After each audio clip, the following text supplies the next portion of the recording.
Before this video starts, I want to say that there is going to be massive spoilers in this video, so if you haven't played the game, be aware of that. I usually don't make reviews, and I usually honestly don't even care to watch them, to be honest with you. But with this game and sort of everybody's opinion and stuff that is going on right now, I felt like I might as well make a video sort of explaining my opinion and whatnot. But I don't really know where to start this, so I guess I'm just going to start straight from the beginning. You start as Ellie and Jackson, the place Joel went after the first game. Joel then runs into a woman who wants to more or less hole-in-one Joel, and does so. The game then brings you on Ellie's revenge journey till we eventually kill some of Abby's friends. Abby gets pissed off and finds where we are, and then it cuts to us waking up as Abby. The first sort of problem that I sort of see how people are talking about is the whole 10 hours of the beginning of the game was to more or less make us hate her, and then they expect us to play as her and not want her dead. I understand though why they did this, and it's because they wanted us to see her side of the story as well. And to be honest, I actually like this idea, but I feel like it was executed, I don't want to say wrong, but it could have definitely gone better. But anyways, you then play through Abby's side of the story to find out her past, and then we make it to where Ellie is at the theater.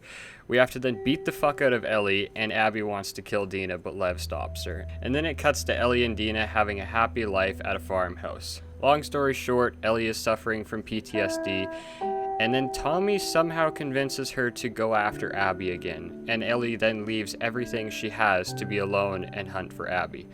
After her journey, she finally finds Abby, and then they beat the shit out of each other for a while, but Ellie then now, out of all times, comes to realization that it's not worth doing and repeating the revenge cycle and lets Abby go. Then it cuts to Ellie in the house at the end of the game, and Dina has left and taken the kid. We get a little flashback of Joel and her, and that's where it ends. And then after that, they now leave us with Ellie, who is now completely fucked up, missing fingers, PTSD, and alone. Which, if you remember in the first game, her biggest fear is to be alone. Everyone I have cared for has either died or left me.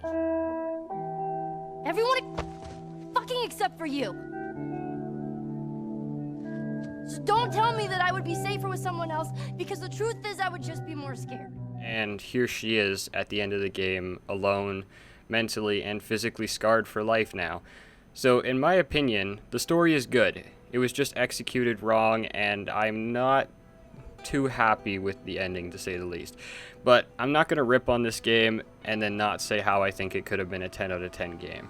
So I'll start off with a few pointers and stuff like that. I'll start off with Abby.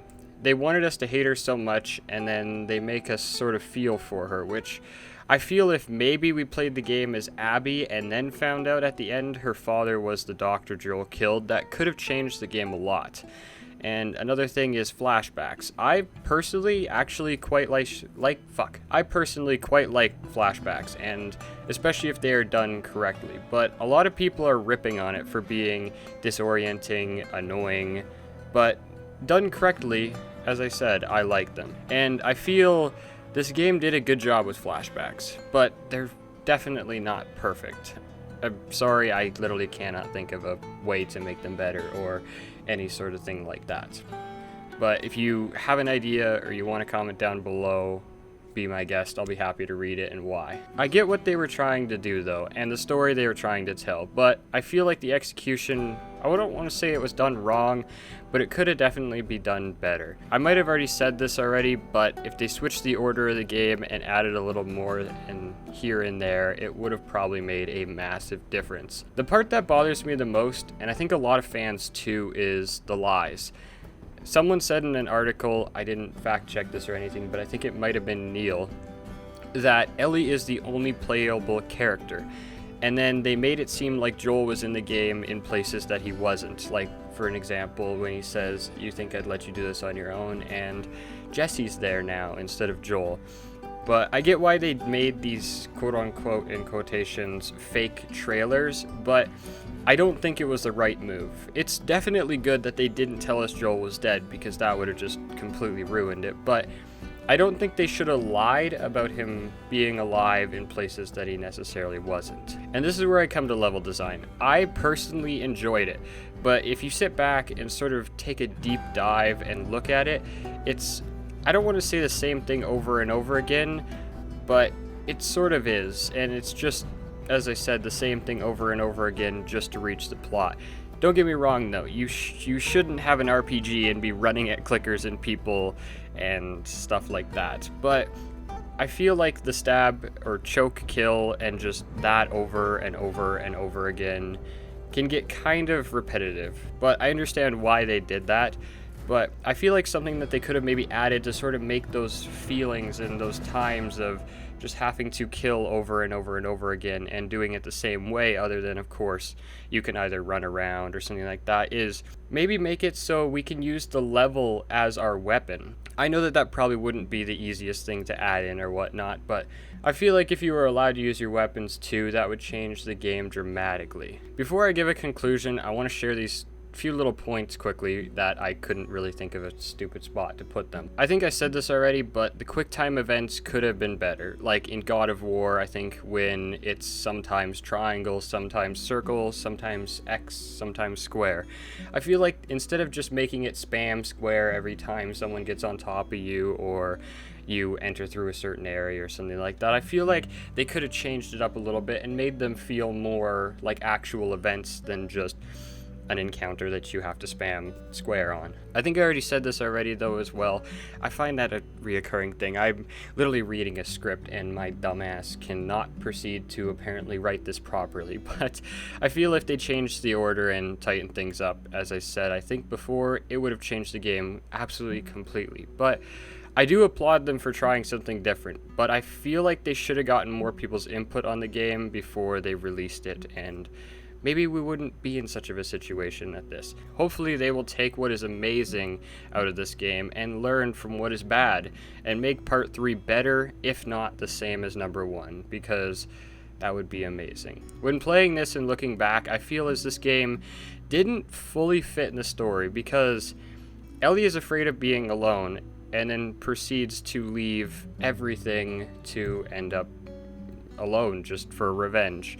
But don't get me wrong, revenge in the plot had amazing potential, but she shouldn't have done this and then realized last second to let her go. Don't get me wrong though, I'm not Ellie, but if Ellie is as smart as we think she is, I don't think she would have left Dina to do this revenge. But to be fair, I'm not Ellie, so I don't know, and plus I'm not Neil either, so there's that in taking into account. In my opinion, I do gotta say, the ending is kind of depressing and just honestly empty. Unlike the first game, how they leave you on almost a cliffhanger. This game, it just sort of ends, which is it's a little bit different to say the least from the first game. I want to add this to the end of the review, even though all the bad I said, this game isn't a 0 out of 10, and I'm kind of not, I don't agree with the people who are giving this game a 0 out of 10 on all sorts of sites and stuff like that, because